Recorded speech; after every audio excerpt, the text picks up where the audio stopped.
Assalamualaikum warahmatullahi wabarakatuh. Selamat pagi semuanya. Perkenalkan, nama saya Putri Wijayanti dari Prodi Bahasa Inggris semester 4 tahun pelajaran 2020. Pada kesempatan kali ini saya akan menerangkan tentang sumber dan media pembelajaran dengan dosen pengampu Winda Khairunisa. Tugas ini berkaitan erat dengan pengumpulan UAS semester 4 pada tahun 2020. Pertama, saya akan menerangkan tentang apa itu sumber dan media pembelajaran. Hal ini dikarenakan karena saya tidak tahu apakah presentasi saya kali ini akan dinikmati oleh kalangan yang berada di lingkungan akademisi ataupun kalangan di luar non-akademisi seperti masyarakat umum. Selanjutnya, apa itu metode pembelajaran? Metode pembelajaran adalah suatu proses penyampaian materi pendidikan kepada peserta didik yang dilakukan secara sistematis dan teratur oleh tenaga pengajar atau guru. Selanjutnya, fungsinya apa sih dari metode pembelajaran ini? Menurut Saiful Bahri Jarama dan Aswan Zain, berikut adalah beberapa fungsi metode belajar. Yang pertama, sebagai alat motivasi ekstrinsik, atau dengan kata lain, suatu metode belajar dapat berperan sebagai alat motivasi dari luar atau ekstrinsik kepada siswa. Dengan begitu, maka siswa dapat mengikuti proses belajar mengajar dengan baik. Yang kedua adalah sebagai strategi pembelajaran. Dengan menerapkan metode belajar tertentu, setiap siswa dalam suatu kelas dapat menangkap ilmu yang disampaikan oleh pengajar dengan baik. Dengan begitu, setiap guru harus mengetahui mana metode pembelajaran terbaik yang dapat diterapkan pada setiap kelas. Yang terakhir adalah sebagai alat untuk mencapai tujuan. Dengan kata lain, metode pembelajaran adalah suatu alat agar siswa dapat mencapai tujuan belajar. Yang next, menurut lo tujuannya apa sih dari metode pembelajaran ini? Pada dasarnya, tujuan utama metode pembelajaran adalah untuk membantu mengembangkan kemampuan siswa secara individu sehingga mampu menyelesaikan masalah. Adapun tujuan dari metode belajar adalah sebagai berikut. Yang pertama, untuk membantu siswa mengembangkan kemampuan individualnya sehingga dapat mengatasi permasalahannya dengan terobosan solusi terbaik. Yang kedua, untuk membantu proses belajar mengajar sehingga pelaksanaan kegiatan pembelajaran dapat dilakukan dengan cara yang terbaik. Yang ketiga, untuk membantu menemukan, menguji, dan menyusun data yang dibutuhkan dalam upaya pengembangan disiplin ilmu. Yang keempat, untuk memudahkan proses pembelajaran dengan hasil yang baik sehingga tujuan pengajaran dapat tercapai. Yang kelima, untuk menghantarkan sebuah pembelajaran ke arah yang ideal dengan tepat, cepat, dan sesuai dengan yang diharapkan. Yang terakhir adalah agar proses pembelajaran dapat berjalan dalam suasana belajar yang menyenangkan dan penuh motivasi sehingga materi pembelajaran lebih mudah dimengerti oleh siswa. Next, terus apa lagi tuh sumber belajar? Jadi, materi yang kedua adalah tentang sumber belajar. Sumber belajar atau learning resource adalah sebuah sumber baik berupa data, orang, dan wujud tertentu yang dapat digunakan oleh peserta didik dalam belajar, baik secara terpisah maupun secara terkombinasi sehingga memudahkan peserta didik dalam mencapai tujuan belajar atau mencapai kompetensi tertentu. Next, manfaatnya apa sih dari pemilihan sumber belajar yang tepat bagi peserta didik? Yang pertama adalah sumber belajar dapat memberikan pengalaman belajar yang konkret atau langsung dan ke peserta didik. Yang kedua adalah sumber belajar dapat mengatasi segala keterbatasan waktu, ruang, dan keadaan. Yang ketiga adalah sumber belajar dapat memberikan informasi dengan jelas, teliti, dan terbaru. Next, kalau boleh tahu jenisnya apa aja sih? Jenis-jenis sumber belajar dalam buku Instructional Technologies, The Definition and Domains of the Field, 1994, AEC Association for Education, Communication and Technology membedakan 6 jenis sumber belajar yang dapat digunakan dalam proses belajar, yaitu 1. Pesan, message. Pesan merupakan sumber belajar yang meliputi pesan formal, yaitu pesan yang dikeluarkan oleh lembaga resmi seperti pemerintah atau pesan yang disampaikan oleh guru dalam situasi pembelajaran. Yang kedua, orang atau people. Semua orang pada dasarnya dapat berperan sebagai sumber belajar, namun secara umum dapat dibagi dua kelompok. Pertama, kelompok orang yang didesain khusus sebagai sumber belajar utama, yang dididik secara profesionalitas untuk mengajar, seperti guru, konselor, instruktur, dan wijaiswara. Yang ketiga, bahan atau material.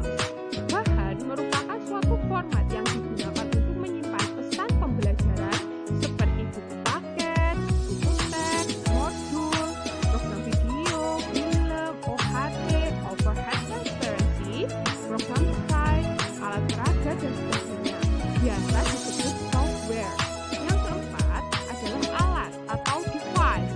Alat yang dimaksud di sini adalah benda-benda yang berbentuk fisik, sering disebut juga perangkat keras atau hardware. Alat ini berfungsi untuk menyajikan bahan-bahan pada bukti 3 di atas. Di dalamnya mencakup multimedia, proyektor, slide proyektor, OHP, film, tape recorder, OPEX proyektor, dan sebagainya. Yang kelima adalah teknik. Teknik yang dimaksud adalah cara prosedur yang digunakan orang dalam memberikan pembelajaran guna tercapai tujuan pembelajaran. Di dalamnya mencakup ceramah, permainan atau simulasi, tanya jawab, sosiodrama, dan sebagainya. Yang keenam adalah setting, latar atau lingkungan yang berada di dalam sekolah maupun lingkungan yang berada di luar sekolah, baik yang sengaja dirancang maupun tidak secara khusus disiapkan untuk pembelajaran. Next, terus yang mau pilih apa? Untuk kali ini saya akan memilih metode dan sumber pembelajaran model games. Model games adalah model permainan yang dikembangkan berdasarkan atas pembelajaran yang digunakan, di mana peserta didik akan diberikan pada beberapa petunjuk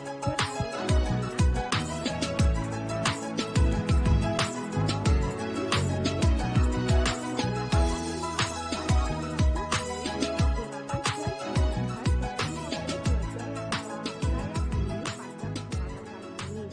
Kekurangan bahasa karena saya memilih bahasa Inggris sebagai pelajaran yang akan saya masukkan metode pembelajaran model games. Yang diantaranya adalah 1. Karena jumlah peserta didik yang terlalu besar dan banyak sehingga dapat menyebabkan kesukaran untuk melibatkan semua para peserta didik dalam sebuah permainan. Yang kedua, dalam pelaksanaannya, penggunaan bahasa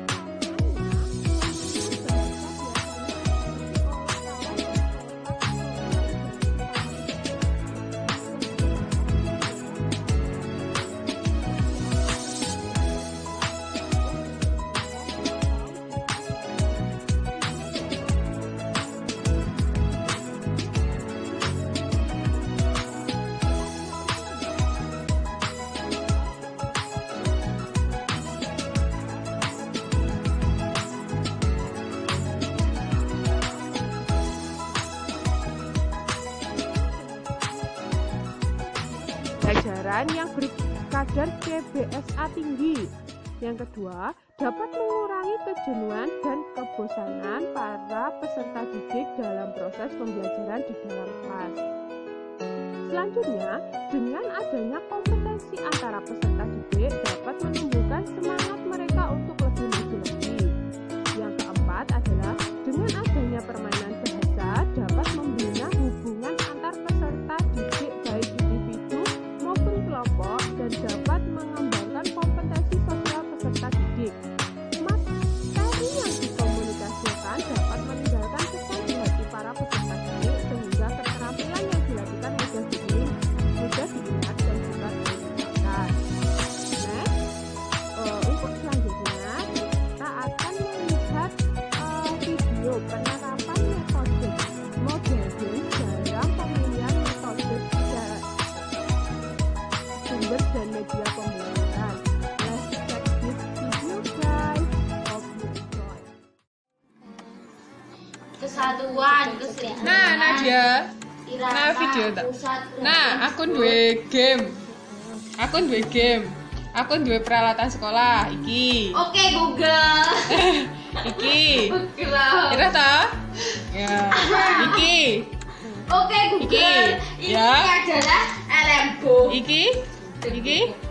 Ya. Google Oke. goblok. Iki. Sini kita. Iki, oke. Kabeh iki terakhir. Iki ngerti ta iki? Iki terakhir, oke? Nah, tantangane awakmu sampean kudu bahasa Inggrisne iki kabeh. Engko lek berhasil tak tumbasne jajan 2000. Tenan, oke? Banter ora apa-apa ngomong banter. Tenan, oke. Tak wae duit 2000. Lek iso bahasa Inggrisne iki kabeh. Oke? Oke. Iki Spidol. yo oke. Iki Stabilo. stabilo? Oke. Iki Pen. pen. Wah. Alamat tuh kane jajan 2000 ya. Iki pensil. Oke. Iki Brown. Brown. Oke. Iki Box.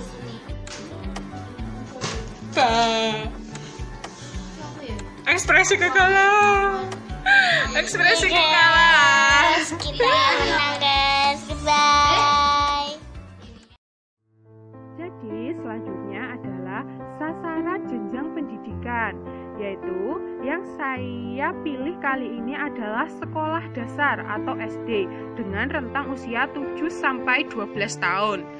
Next adalah sasaran capaian keterampilan belajar, yaitu peserta didik mampu menghafal kosakata bahasa Inggris minimal 5 kata dalam sehari dengan memaksimalkan pemilihan dan penggunaan pemedia dan sumber pembelajaran yang ada di lingkungan belajar peserta didik agar mampu mencapai hasil yang maksimal dalam mencapai tujuan pendidikan. Demikian, sekian dan terima kasih.